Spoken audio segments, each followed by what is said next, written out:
Hello friends, welcome to the Hindu editorial analysis. Today we will discuss editorial published in the Hindu newspaper. तो आज हम 23 नवंबर 2023 का editorial discuss कर रहे हैं। आज का जो आर्टिकल है listen to the people not the numbers written by the Arun Maira is the author of the shaping the future how to be think and act in the new world. तो ये article जो है ये हमारे जीएस पेपर के third economy UPSC जो syllabus है UPSC civil service का उसमें इकोनॉमिक डेवलपमेंट नाम से ये सिलेबस है और उसमें जो है ये पार्ट बहुत ज़्यादा इंपॉर्टेंट है। इसके अलावा देखा जाती है हमारे करंट सिनेरियो के लिए भी जीएस जीके के लिए भी सही है, क्योंकि हम जानते हैं प्रेजेंट टाइम में पूरे भारत में एक हमारी इकोनॉमी जो है एक ट्रबल से गुजर रही है, एक समस्या से गुजर रही है, जो समस्या का नाम है जॉबलेस ग्रोथ। यानी हमारी इकोनॉमी तो ग्रो कर रही है लेकिन हमारे यहाँ पर कोई जॉब क्रिएट नहीं हो रहा है, जिसकी वजह से अनएम्प्लॉयमेंट रेट बहुत तेज़ी से बढ़ रहा है। सरकार के डाटा कुछ भी कहें लेकिन रियल जो प्रॉब्लम है ये जो है अनएम्प्लॉयमेंट है, जो कि दिखता कम है पर उसकी उपस्थिति ज़्यादा है। यानी देखा जाए तो जो इंडियन इकोनॉमी है इसमें एक इनकम जो है इनकम प्रॉब्लम है, ग्रोथ प्रॉब्लम नहीं है। हमारी ग्रोथ तो हो ही रही, पूरे वर्ल्ड में हमारी ग्रोथ सबसे अच्छी है, लेकिन हमारे यहाँ इनकम नहीं हो रही है। तो एक बहुत बड़ी समस्या क्रिएट करने वाली है। इस तरीके से देखते हैं, जो हम बात करते हैं कि जो हमारी इकोनॉमी जो है ग्रो करने जिस तरह सफिशिएंट तरीके से ग्रो करनी चाहिए, एक लार्ज नंबर ऑफ पीपल को समेटते हुए उस तरीके से नहीं हो रही है। इवन अगर देखा जाए तो हमारी ओवरऑल रूप से जीडीपी ग्रोथ अच्छा है, जिससे ये पता चलता है कि हमारे जीडीपी अच्छी है। कंट्री में जो लोग इन्वेस्टमेंट किए हैं, जो गुड्स एंड सर्विसेज का प्रोडक्शन हो रहा है कंट्री में वो हो रहा है, परंतु कंजम्पशन किस तरीके से हो रहा है, क्योंकि कंजम्पशन का जो मॉडल है देखा जाए तो क्या इक्वली सभी लोग कंजम्पशन एक ही रेशियो में कर रहे हैं? ऐसा बिल्कुल नहीं है। कुछ लोग जो है सामानों को बहुत ज़्यादा उपभोग कर रहे हैं और बहुत ज़्यादा लोग जो है कंजम्पशन को बहुत तेज़ी से कर रहे हैं, लेकिन कुछ लोग ऐसे हैं जिनके कंजम्पशन जो है मिनिमम बेसिक नीड भी पूरी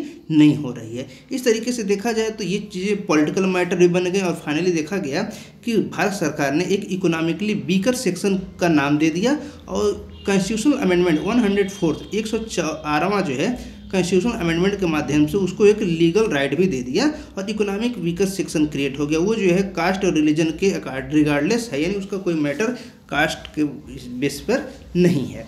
अब देखा जाए जो इकोनॉमिस्ट हैं कुछ इकोनॉमिस्ट होते हैं जो गवर्नमेंट के सपोर्ट में बात करते हैं, कुछ ऐसे होते हैं जो अगेंस्ट बात करते हैं। लेकिन जो अगेंस्ट में बात कर रहे हैं, जो डिबेट होता है उसमें ऐसा देखने को मिलता है कि जो उनका कहना है कि इकोनॉमी जो है इनफ जॉब तो क्रिएट कर रही है, लेकिन क्वेश्चन ये है कि गवर्नमेंट का डाटा ऐसा कहता है, लेकिन क्या वो सच में ऐसा है?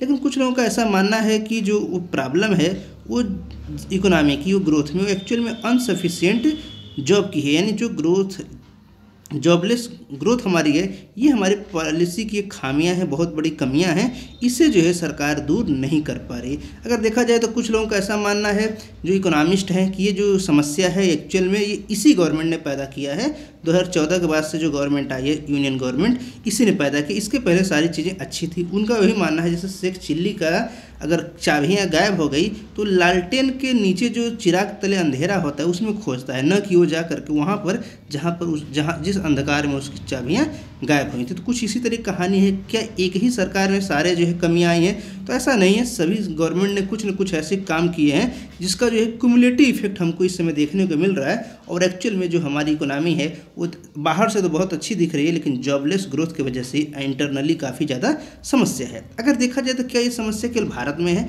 तो ऐसी बात नहीं है। यूएस इकोनॉमी की बात की जाए तो यूएस इकोनॉमी में देखा जाए तो वहाँ पर पता चलता है कि पूरी दुनिया में सबसे अच्छा काम कर रहा है। वहाँ की जो हेडलाइन इकोनॉमिक नंबर्स हैं काफ़ी अच्छे हैं, वहाँ पर ग्रोथ बहुत अच्छा है। एम्प्लॉयमेंट का नंबर जो देखा जाए, एम्प्लॉयमेंट के जो डाटा है, रिकॉर्ड है, उसमें हमको पता चलता है वो इम्प्रूव हो रहे हैं। लेकिन जब वहाँ पर वोटिंग हुई तो majority of the US citizenship, जो बहुत ज़्यादा जो यूनाइटेड स्टेट के सिटीजन हैं वो डिससेटिस्फाइड है। सरकार की जो स्टेट ऑफ इकोनॉमी है, जो पॉलिसी है, उससे सेटिस्फाइड नहीं है। उनका मानना है कि जो इस तरीके से चीज़ें जो है प्रेसिडेंशियल इलेक्शन के सामने दिखती हैं उसके पहले शायद वो उतने अच्छे से नहीं दिखती हैं। तो अगले साल फिर से वहाँ पर नवंबर में इलेक्शन होने वाले हैं, तो कुछ चीज़ें वहाँ पर और देखने को मिल सकती है। अगर देखा जाए तो वहाँ पर यूनाइटेड स्टेट के प्रेसिडेंट के सामने कुछ लोगों ने स्ट्राइक किया। जो ऑटो वर्कर थे उन्होंने डिमांड किया कि उनको जो है फेयर डील नहीं मिल रहा, उनको एम्प्लॉयर जो है उनको अच्छी सैलरी नहीं दे रहे, उनको अच्छी अच्छी जो है सुविधाएं नहीं दे रहे हैं। तो अगर देखा जाए तो यूएस की स्टैटिक्स जो कहती है कि वहाँ पर ग्रोथ और एम्प्लॉयमेंट काफ़ी अच्छा है, लेकिन नो डाउट वहाँ पर भी कुछ ऐसे मेजरमेंट हैं जो कॉमन सिटीजन तक नहीं पहुँच रहे हैं और लोगों को जो फेयर डील होना चाहिए, जो मिलना चाहिए, वो नहीं मिल रहा है। यानी इस तरीके से देखा जाए तो जो अंतिम कंज्यूमर है, चाहे जो वर्कर हैं, वो को भाजन होते हैं इन्फ्लेशन के, जानते हैं जनता होती है, और जो वर्कर होते हैं। अब अमेरिका के प्रेसिडेंट जो है इस बात को एग्री कर गए हैं कि हम जो डिफरेंट कंपनी के सीईओ से बात करेंगे, लेकिन अब वो आगे बात देखी जाएगी क्या होते हैं, क्योंकि सभी देशों में सभी लोग पॉलिटिकल फंडिंग करते हैं कंपनियां वाले, तो कोई भी गवर्नमेंट इतना इफेक्टिव तरीके से काम उनके खिलाफ एक्शन नहीं ले सकती है। आगे देखा जाए job that are not good. अब देखते हैं जो ओवरऑल प्रॉब्लम भारत में क्या है, इनकम प्रॉब्लम है। जैसा कि हमने शुरुआत में कहा, हमारे यहाँ जो देखा जाए तो एग्रीकल्चर जो है, बहुत सारे लोग जो है एग्रीकल्चर को छोड़ करके मैन्युफैक्चरिंग की तरफ गए हैं। अगर देखा जाए तो भारत में एक सस्टेनेबल ग्रोथ होना चाहिए, जो कि हुआ नहीं है। लेकिन जैसे अमेरिका में देखा गया है कि बहुत सारे जो है लोग जो कृषि में काम करते थे, उन्होंने एक इकोनॉमिस्ट थे, एक अर्थशास्त्री ने कहा कि जो अमेरिका में खेतीहर लोग हैं, कृषि कार्य करते हैं, अगर वो क्या करें, अपनी खेती को बेच दें, उससे क्या होगा, बड़े बड़े कंपनियों के मालिक जो है खेत खरीद लेंगे, तो बहुत बड़े बड़े फार्म हाउस बना लेंगे और उस पर जो है प्रोडक्शन काफ़ी तेज़ी से होगा। जिनके पास छोटे छोटे खेत है, ये बेच करके फैक्ट्रियों में चले जाएँ काम करने, तो इनको एक निश्चित जो है इनकम होगी और ये जो है आगे ग्रो करेंगे। तो अमेरिका में बिल्कुल यही किया गया। आज अमेरिका में हम जानते हैं वहाँ पर कई सौ कई हज़ार एकड़ लोगों के पास खेत होते हैं, तो उसके पीछे यही कारण है, लोगों ने अपने खेत बेच दिए और जा करके शहरों में बस के फैक्ट्रियों में काम करने लगे। फिर जो है ये अमेरिका में सैकड़ों साल पहले हुआ, फिर चाइना में रिसेंटली ऐसा देखने को मिला। भारत सरकार की कुछ इसी तरीके की पॉलिसी है, लेकिन ये पॉलिसी 1990 के बाद कट हुई है। तो अगर देखा जाए तो जो कुछ लोग हैं, भारत में पॉलिसी को अलग तरीके से अपनाया गया। चाइना और अमेरिका में क्या हुए, वो लोग एग्रीकल्चर सेक्टर या प्राइमरी सेक्टर से मैन्युफैक्चरिंग में गए, सेकेंडरी में गए। जबकि भारत में क्या हुआ, एग्रीकल्चर को छोड़ करके लोग मैन्युफैक्चरिंग की तरफ सरकार ने ध्यान नहीं दिया। 1990 में जब लिबरलाइजेशन हुआ, प्राइवेटाइजेशन का बात आया, एलपीजी की जो बात करते हैं हम, लिबरलाइजेशन, प्राइवेटाइजेशन एंड ग्लोबलाइजेशन, उस समय लोग डायरेक्ट सर्विस सेक्टर में शिफ्ट हो गए। अब क्या हुआ, सर्विस सेक्टर में शिफ्ट हो गए तो भारत में जो है मैन्युफैक्चरिंग सेक्टर को ज़्यादा बूस्ट नहीं मिला। अब बूस्ट किसको मिला, टर्शियरी सेक्टर को, सर्विस सेक्टर को।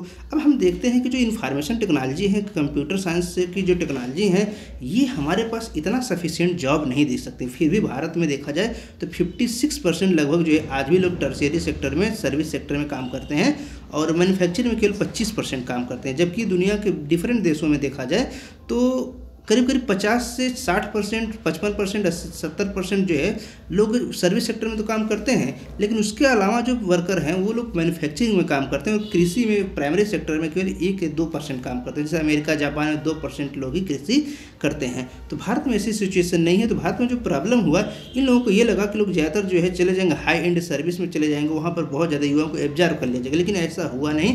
क्योंकि यंग इंडियंस जो हैं, जिनको जॉब की रिक्वायरमेंट है, वो इतने ज़्यादा स्किल्ड नहीं है। सभी लोग कंप्यूटर साइंस का नॉलेज नहीं रखते हैं, कोई इन्फॉर्मेशन टेक्नोलॉजी का प्रयोग करके बहुत ज़्यादा अच्छे से जॉब कर सकें। तो इस तरीके से देखा जाए जो जॉब की रिक्वायरमेंट थी वो एक स्पेसिफिक रूप से एजुकेशनल बेस्ड थी। और रूरल एरिया में हम जानते हैं एजुकेशन की स्थिति अभी भी सही नहीं है, और रूरल के अर्बन स्थिति, अर्बन की जो सिचुएशन भी वो ज़्यादा अच्छी नहीं है, चूँकि डाटा बढ़ा चढ़ा करके दिखा जाते हैं। फिर भी अर्बन की तो अच्छी ही है।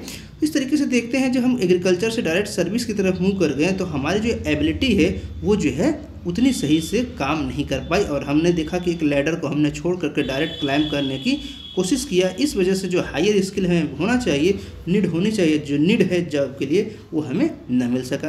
अब बात करें हम लेबर इंटेंसिव मैन्युफैक्चरिंग की बात करें, सर्विस या कंस्ट्रक्शन की बात करें, तो फर्स्ट स्टेप है वहीं से जॉब मिलता है। और बहुत सारे मिलियंस ऑफ इंडियंस हैं जो कि एग्रीकल्चर से जो है जा करके इन सब जॉब में चले जाते हैं, क्योंकि अब एग्रीकल्चर भारत में सिर्फ इस व्यवस्था आधारित है कि अपने खेतों को आप सुरक्षित रख सकते हैं, बंजर होने से बचा सकते हैं और खाने भर का अनाज मिल सकता है। उससे कोई अन्य काम नहीं कर सकते हैं आप, सिर्फ खाने के अनाज की व्यवस्था हो जाएगी। अब देखा जाए तो जो प्रॉब्लम की बात करते हैं, अगर आगे हम देखें जो वर्ल्ड की प्रेजेंट टाइम की टर्निंग पोजीशन है, पॉइंट्स को देखा जाए तो प्रेजेंट टाइम में हमें न्यू आइडिया चाहिए इकोनॉमिक्स में, जो कि नए नए तरीके से इन्वायरमेंटली सस्टेनेबल और सोशली हारमोनियस जो है फ्यूचर हमारा बनाए। यानी हमारे जो जॉब होने चाहिए, जो हमारी फ्यूचर होने चाहिए, जो हमारी सोसाइटी होनी चाहिए, वो इन्वायरमेंट और सोशल इन्वायरमेंट के सस्टेनेबिलिटी के अकॉर्डिंग और सोशल हारमोनियस फ्यूचर के अकॉर्डिंग हमें ये डिसाइड की जानी चाहिए।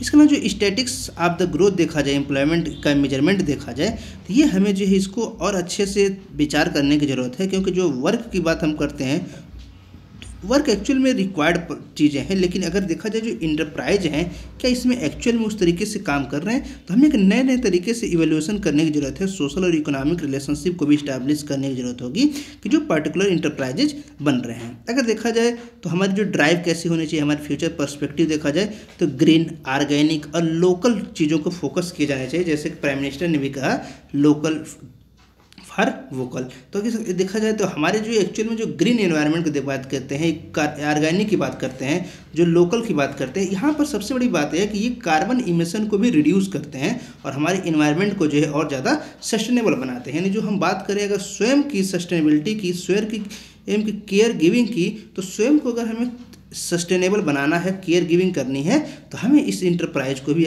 बनाना होगा। इसके अलावा देखा जाए जो economics of scope will determine the viability of enterprises rather than economic of scale. जो इकोनॉमिक ऑफ स्केल की बात करते हैं कि हमने इतना ज़्यादा प्रोडक्शन कर लिया, इस लार्ज स्केल पर प्रोडक्शन हो रहा है, उसके देखने के बजाय हमें स्कोप को देखने की जरूरत है कि हमारे जो इंटरप्राइजेज हैं उसकी वायबिलिटी क्या है, लोगों को जीवन में क्या सच में कुछ सुधार आ रहे हैं कि नहीं आ रहे हैं। तो देखा जाए तो ये चीज़ें ज़्यादा इंपॉर्टेंट है। Denser local economic way will develop, यानी हमारे पास एक वे बनाने की आवश्यकता है कि जो काफ़ी डेंस हो, इसका मतलब एम्प्लॉयमेंट की अपॉर्चुनिटी ज़्यादा हो, लोकल हो जिससे कि ज़्यादातर लोगों को माइग्रेशन न करना पड़े, और इकोनॉमिक वेलबींग लोगों के सेटिस्फाइड होते हैं। और ये ऐसा नहीं है कि हमें इसको जो है शॉर्ट टर्म करना, हमें इसको जो है लॉन्ग टर्म के लिए साथ साथ ग्लोबल सप्लाई चेन को भी ध्यान में रखते इसको बनाने की आवश्यकता है, जिससे कि पूरे भारत के साथ साथ जो डिफरेंट वर्ल्ड है उसको भी हम कनेक्ट कर सकें। और पूरा वर्ल्ड जो है जो कंज्यूमरिज्म की भावना चल रही है, तो हमको भी उसमें आगे आना ही होगा कि पूरा वर्ल्ड को हम अपने कंज्यूमर के रूप में देखें, न कि पूरा वर्ल्ड जिस तरीके से भारत की आबादी सबसे ज़्यादा है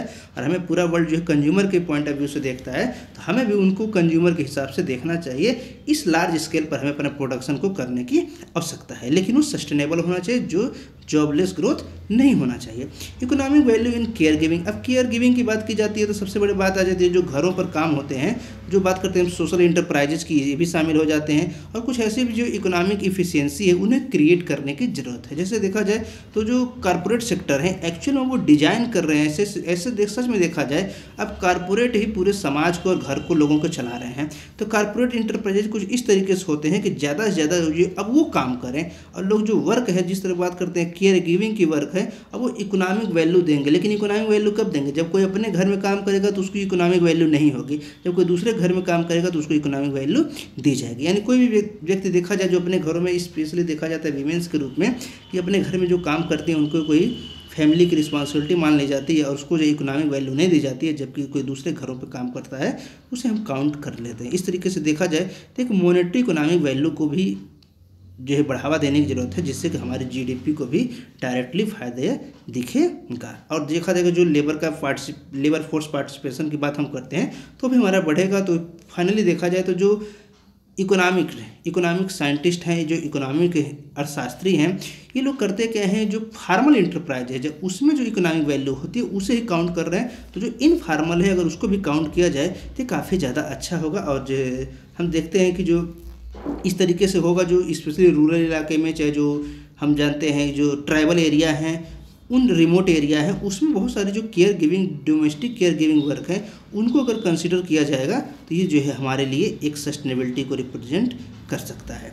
आगे देखा जाए तो एक प्रेवलेंट पैराडाइम शिफ्ट हो रहा है, और ये एक्चुअल में देखा जाए फैमिली के स्तर पर भी हो रहा है। और कॉर्पोरेट ऐसी सिचुएशन में ला दिए हैं सबको कि कॉर्पोरेट ही पूरे समाज और सोसाइटी को चला रहे हैं, और एक फार्मल इकोनॉमिक ऑर्गेनाइजेशन के रूप में वही काम करें, और वो अपने आप को इस तरीके से अरेंज कर रहे हैं कि सबकी वैल्यू को जो है हम इकोनॉमिक वैल्यू के रूप में मेजरमेंट करेंगे, लेकिन अपने फ़ायदे के हिसाब से। तो इस तरीके से हम देखते हैं कि जो हम पॉलिसी मेकिंग बनाई जा रही है उसमें जो है अब जनता के भी जो है इकोनॉमिक वैल्यू को समझने की आवश्यकता है, स्पेशली उनके नंबर कितने हैं।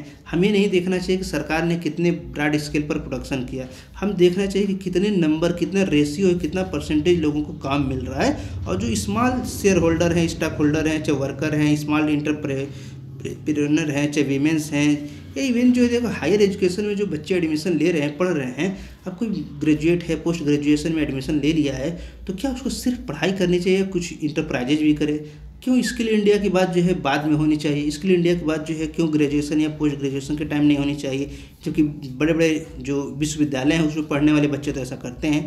तो इसको भी भारत में लाने की आवश्यकता है, जिससे कि जो हम जानते हैं फाइनेंशियल लार्ज फाइनेंशियल इंस्टीट्यूशन है वहाँ पर भी इस चीज़ों को अप्लाई किया जाए, तो फाइनली ऐसा हो सकता है कि हमारी जो पॉलिसी है अगर उसको चेंज करें तो पीपल से जो है ये मैटर करने शुरू कर देंगे, तो हम पीपल की आवाज़ गवर्नमेंट सुनेगी और फिर उसको जो है जॉबलेस ग्रोथ से सरकार को जो है इकोनॉमी को शिफ्ट करना पड़ेगा और उन्हें जो है एम्प्लॉयमेंट की तरफ बढ़ाना होगा। नेक्स्ट आर्टिकल है reporting animal cruelty makes children safer. Writer है Apoorva, is the founder of the animal law and policy network on independent think tank, and second writer है Sonia Saad, is an animal protection lawyer. अगर देखा जाए तो इस article में हमको क्या डिस्कस करना है, तो ये आर्टिकल जो है काफ़ी ज़्यादा कई सब्जेक्ट को इंक्लूड करता है। यहाँ पर चिल्ड्रेन एब्यूज़ की, चाइल्ड एब्यूज़ की बात की जा रही है, यहाँ पर जो है एनिमल के हरासमेंट की यानी उनके शोषण की बात की जा रही है। ये सोसाइटी और सोशल जस्टिस दोनों का पार्ट ये है। अगर देखा जाए चाइल्ड एब्यूज जो है भारत में ग्रेव कंसर्न का मामला है और बहुत रैम्पेंट, बहुत तीव्र गति से हो रहा है।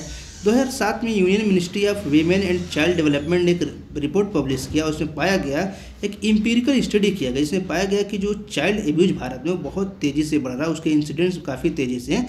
और स्पेसिफिकली जो एग्जामिन किया गया तो पाया गया कि फिजिकल एब्यूज, सेक्सुअल एब्यूज और इमोशनल एब्यूज तीनों स्तर पर होती है। साथ ही साथ जो गर्ल चाइल्ड को नेग्लेक्ट भी किया जाता है, यानी जो गर्ल चाइल्ड है उनके साथ फिजिकल, सेक्सुअल, इमोशनल एब्यूज तो हो ही रहे हैं, उनको नेग्लेक्ट का भी शिकार होना पड़ रहा है। इस तरीके से देखते हैं तो इसमें देखा गया है कि जो भारत में 3 बच्चे हैं, 3 में से 2 बच्चे ऐसे हैं जो किसी न किसी तरीके से फिजिकली एब्यूज रहे हैं, और यानी कि इस तरीके से देखा गया है कि करीब आधे चिल्ड्रन ऐसे हैं किसी न किसी तरीके से एक सेक्सुअल एब्यूज को वो फेस किए हुए हैं। इस तरीके से देखा जाए तो हर दूसरा चाइल्ड जो है वो 3 में से 2 लोग फिजिकल, 2 में से 1 लोग जो है सेक्सुअल और 2 में से 1 लोग जो है इमोशनल एब्यूज के शिकार हुए हैं। इस तरीके से देखा जाए तो ये काफ़ी ज़्यादा ट्रबलिंग स्टेटस है और भारत में एक समस्या को रिप्रेजेंट करता है जिससे एक्चुअल में अनदेखा कर दिया जाता है, यानी चाइल्ड एब्यूज जो है पूरी तरीके से अनएड्रेस्ड है, इसको कोई नोटिस नहीं कर रहा है।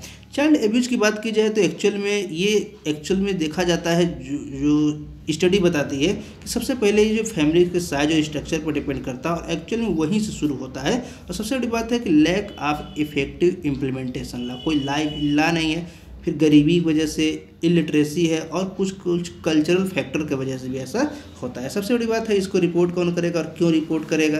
तो दूसरी बात अगर देखा जाए तो ये काफ़ी ज़्यादा क्रूशियल एलिमेंट हो जाते हैं। लेकिन अगर क्या चाइल्ड एब्यूज जो है सिर्फ वहीं तक सीमित है? नहीं। जब बच्चों का शोषण होता है और बच्चे घर में अकेले रहते हैं, नेग्लेक्ट हो जाते हैं समाज द्वारा, परिवार द्वारा, तो फिर एनिमल क्रूएल्टी की बातें सामने आ जाती है, क्योंकि उनको जो है जो घर में कोई जानवर पाले जा रहे हैं उनके साथ एब्यूज को देखा गया है। Animal cruelty and child abuse का रिलेशन डायरेक्टली देखा गया है और इसमें जो है 1751 यानी बहुत पहले 1751 William Hogarth fourth stage of cruelty, उन्होंने पाया कि जो विलियम हॉगर्थ ने पाया कि यहाँ पर ऐसा देखा जा रहा है कि जो कुछ ऐसे लिंक मिले हैं जहाँ पर एब्यूज की संभावना ज़्यादा है। जैसे 1980 के एक पायलट स्टडी में पाया गया, इंग्लैंड में कंडक्ट किया गया था, उसमें पाया गया कि जो चिल्ड्रेन होते हैं जो एब्यूज के उनके रिस्क है वो लोग क्या करते हैं, हाउस नेग्लेक्ट हैं, वो हाउस होल्ड में अकेले हैं, वो क्या करते हैं फैमिली के जो पेट हैं, एनिमल्स हैं, उनके साथ एब्यूजमेंट करते हैं। और ऐसा पाया गया कि 23 फैमिली जो हैं ऐसे हैं, इनकी हिस्ट्री ऐसी पाई गई जहाँ पर एनिमल एब्यूज होता है। यानी अगर इस तरीके से देखा जाए तो इसको डायरेक्ट रिलेशन मिल रहे हैं। और 83% ऐसे आइडेंटिफाई भी किए गए हैं, सोशल सर्विस एजेंसी ने आइडेंटिफाई भी किया है कि जहाँ बच्चे नेग्लेक्ट के शिकार थे। इस तरीके से देखा जाए तो एक पूरी तरीके से स्टडी जो बताती है 53 फैमिली अमेरिका में स्टडी किए गए और वहाँ भी पाया गया कि कुछ इस तरीके की चीज़ें मिली हैं और करीब 88% केसेज में चाइल्ड एब्यूज मिल रहा है। यानी देखा जाए तो जो स्टडी हो रही हैं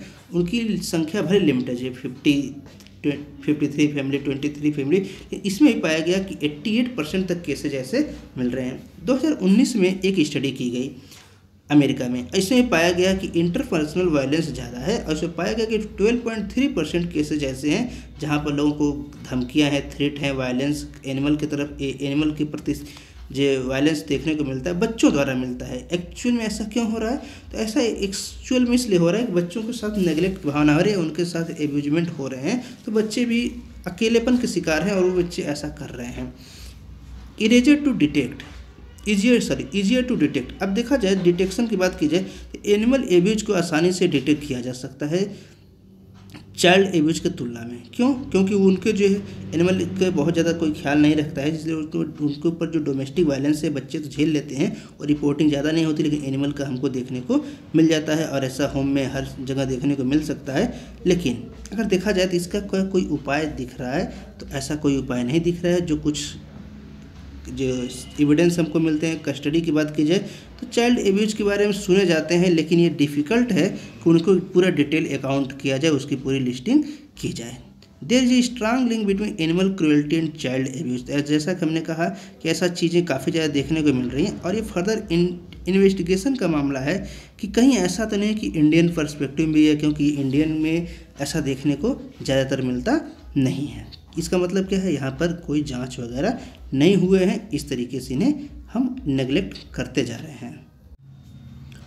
तो भारत के रेफरेंस में देखा जाए तो भारत में एक्चुअल में कोई स्टडी ही नहीं हो रही है, कोई असेसमेंट नहीं हो रहे हैं, इसलिए हमें भारत में चाइल्ड एब्यूज और एनिमल एब्यूज दोनों की स्टडी करने की आवश्यकता है। इन्फोर्सिंग एंटी क्रूएल्टी लॉ, अगर देखा जाए तो नेशनल क्राइम रिकॉर्ड ब्यूरो ने does not even collect data on offences registered and prosecuted under the Prevention of Cruelty to Animal Act 1960। जो Prevention of Cruelty to Animal Act 1960 उसके तहत national Crime Record Bureau ने आज तक कोई data collect ही नहीं किया, कोई रजिस्टर ही नहीं किया, यानी एनिमल क्रूएल्टी के बारे में भारत सरकार के पास कोई डाटा नहीं है। इसलिए हमें एग्रीगेट डाटा बनाने की आवश्यकता है जिससे कि ये बातें सामने आ सके और ये इनका जो चाइल्ड के साथ रिलेशन है उसको भी देखने की ज़रूरत है, क्योंकि एंटी क्रूएल्टी जो लॉ है अगर केवल इस तरह बना दिए जाते हैं, कोई आंकड़े प्रस्तुत नहीं होते हैं, कोई जो है जनता के सामने नहीं रखे जाएंगे, तो लोगों में अवेयरनेस की भावना को हम समझ सकते हैं कम होगा। क्योंकि जो कोई व्यक्ति किसी अपने घर में ही पालतू जानवरों को मारता पीटता है तो दूसरे लोग उसको देखेंगे अभी तो नज़रअंदाज करेंगे, लेकिन वही रिपोर्ट अगर होगी तो अखबार और टीवी के माध्यम से जानेंगे,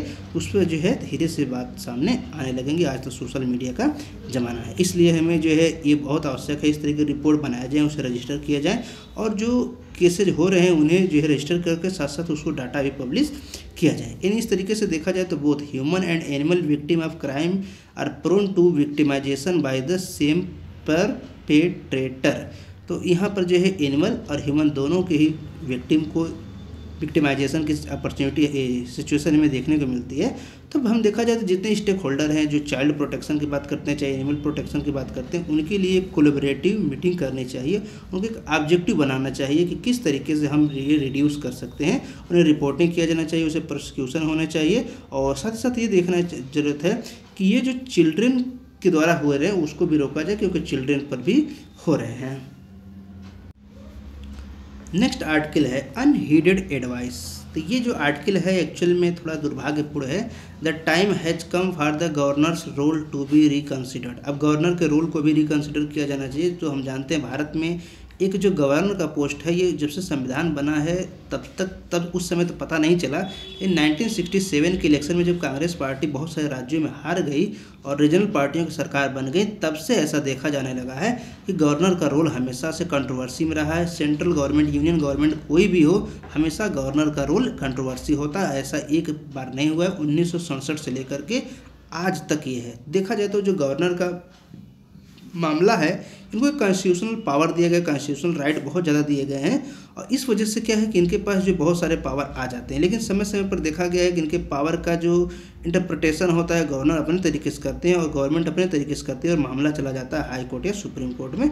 हम देखा है दिल्ली को लेकर के बहुत ज़्यादा मामले चलते हैं, फिर कभी कभी अन्य राज्यों में। तो इस समय हम देख रहे हैं केरल और तमिलनाडु का चाहे पश्चिम बंगाल का, ये ऐसे जो स्टेट हैं जहाँ पर गवर्नर और स्टेट गवर्नमेंट के बीच बहुत ज़्यादा क्लैश देखने को मिलता है। अब इसी क्रम में हम देखते हैं कि जो तमिलनाडु गवर्नमेंट है, ये जो है स्टेट गवर्नमेंट है, ये जो है सुप्रीम कोर्ट को अप्रोच किया है कि जो गवर्नर है वो जो बिल स्टेट असेंबली ने पास किया वो साइन ही नहीं कर रहे हैं और न ही रिजेक्ट कर रहे हैं, उसको अपने पास रख लिए हैं। तो इस तरीके से देखा जाए तो अब जो इलेक्टेड गवर्नमेंट आई है उसके पास क्या अधिकार है, ऐसा जो है क्वेश्चन बन गया है। लेकिन अब what was the governor doing for 3 year. Actual में देखा जाए तो अब ये मामला जब कोर्ट में चला गया, गवर्नर से सुप्रीम कोर्ट ने क्वेश्चन किया कि आखिर 3 साल जो ऐसे बिल पड़े हैं गवर्नर के पास, जो 3-3 साल बीत गए, लेकिन गवर्नर ने न तो एक्सेप्ट किया, न रिजेक्ट किया, न रिजेक्ट नहीं किया। अगर रिजेक्ट कर देते तो हो सकता है दोबारा बिल जो है मॉडिफाइड फॉर्म में पेश हो जाता, लेकिन वो जो है पॉकेट वीटो का प्रयोग कर रहे हैं, उसको जो है चुपचाप ऐसे छोड़ दिए हैं।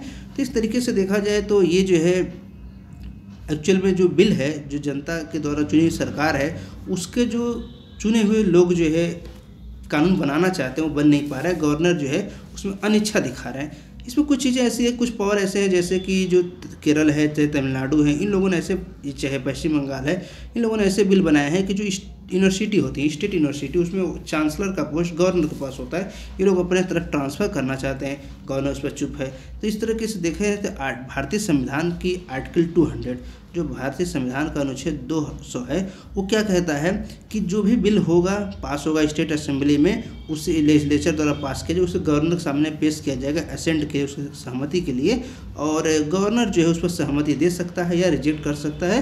लेकिन हम देख रहे हैं गवर्नर जो है उसका कोई भी काम नहीं कर रहे हैं, वो बिल जो है वैसे पड़ा हुआ है। स्टेट गवर्नमेंट फिर से री इनेक्ट कर रही है, फिर से बिल को पास करके भेज रही है, और उसके बाद देखा जा रहा है फिर भी कोई एक्शन नहीं हो रहा है। तो फाइनली देखा जाए तो इसमें जनता का ही नुकसान है। बिल पास हो रहे हैं, बहुत सारे जो असेंबली चलती है, चाहे संसद चलता है, बहुत ज़्यादा लाखों छोड़िए करोड़ों रुपए जो है पर डे का खर्चा होता है उसका, और वो सारे पैसे बर्बाद ही जा रहे हैं। तो अब देखा गया है ये मामला जो कुछ ऐसे चला गया कि ये लोग विथ होल्डिंग कर रहे हैं, अपने पास रख ले रहे हैं, और ये जो एक बहुत बड़ा मामला बन जाता है, क्योंकि अब गवर्नर जो है पूरी तरीके से, जो एजेंट का भावना आती है, हमेशा कहा जाता है गवर्नर जो यूनियन गवर्नमेंट के एजेंट है, तो पूरी तरीके से एजेंट का ही वो रूप बना दिखा रहे हैं, जो कि फ्यूचर में उन्हीं के लिए सही नहीं होने वाला है।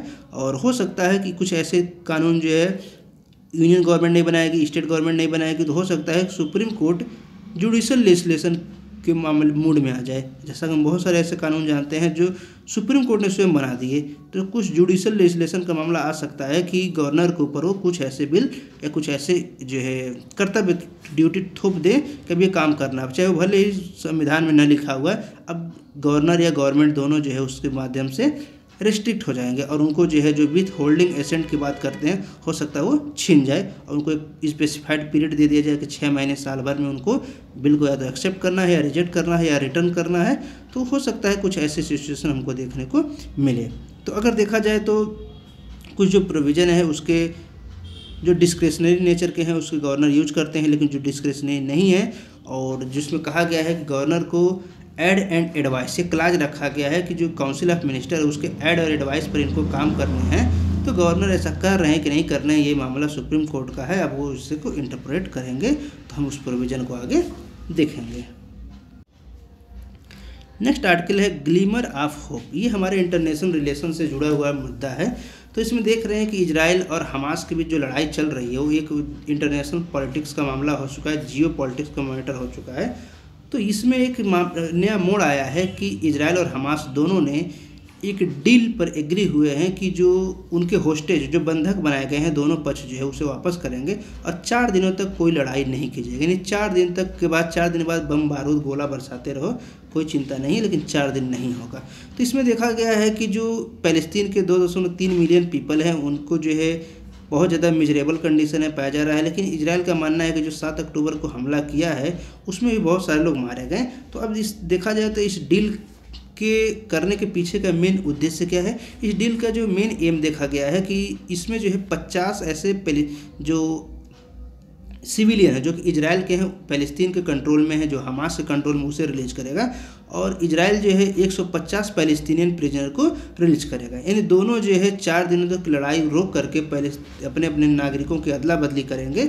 और ये जो मीडिएशन का काम किया गया दोनों के बीच में, तो कतर ने कराया है। तो ये देखा जाए तो दोनों की गवर्नमेंट एग्री हो गए हैं। इसके पीछे का कारण क्या है? इसके पीछे कारण ये देखा जा रहा है कि जो दोनों ही सैनिक गवर्नमेंट है उनके पास हथियारों की कमी को इसमें मामला देखा जा सकता है, क्योंकि कितने 7 अक्टूबर से आज जो है 23 नवंबर हो गए, 24 नवंबर हो गए, लेकिन अभी तक ये मामला जो है किसी के पक्ष में नहीं दिख रहा है। तो इसका मतलब है कि हथियार, गोला बारूद की आवश्यकता उनको अभी भी है।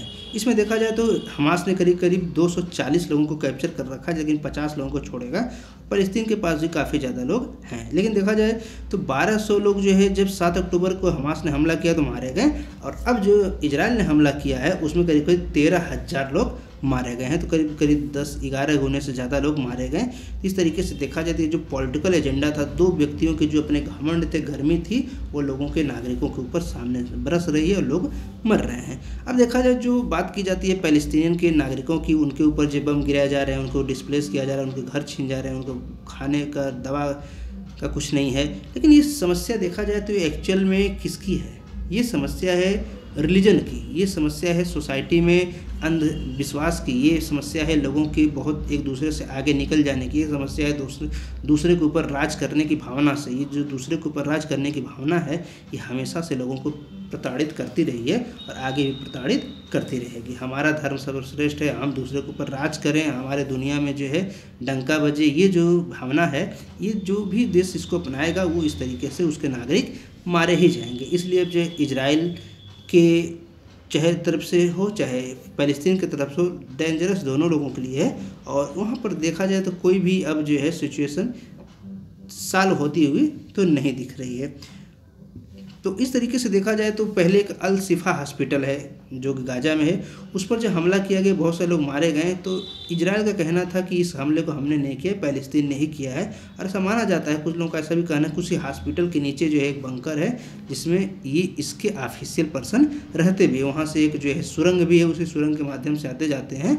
तो ऐसा भी चीज़ें हैं, लेकिन वो क्लेम कितना जो है किसी ने किसी तरीके से एविडेंस नहीं दिया, इसलिए किसका क्लेम सत्य है किसना सत्य नहीं है इस पर हम नहीं जा रहे हैं। लेकिन बस इतना ही कहना है कि जो दोनों ही कंट्री विश्व में हम देख रहे हैं, यूक्रेन रसिया लड़ाई चल रही है, Azerbaijan Armenia, Bharat Pakistan, China, या फ़लस्तीन इजराइल, या दूसरे डिफरेंट कंट्री में जो लड़ाइयाँ होती हैं, एक्चुअल में दो या कुछ लोगों की पॉलिटिकल एजेंडा होते हैं, अपने पॉलिटिकल एजेंडा को फिट करने के लिए और अपने जो है पर्सनल राइवलरी के लिए भी कभी कभी लड़ाइयाँ लड़ी जाती हैं, पर्सनल फ़ायदे के लिए लड़ी जाती हैं, और उसमें जो है जनता पिसती है। तो ये जो है काफ़ी ज़्यादा खतरनाक है, और आगे भी लोग इसी तरीके से मारे जाएंगे।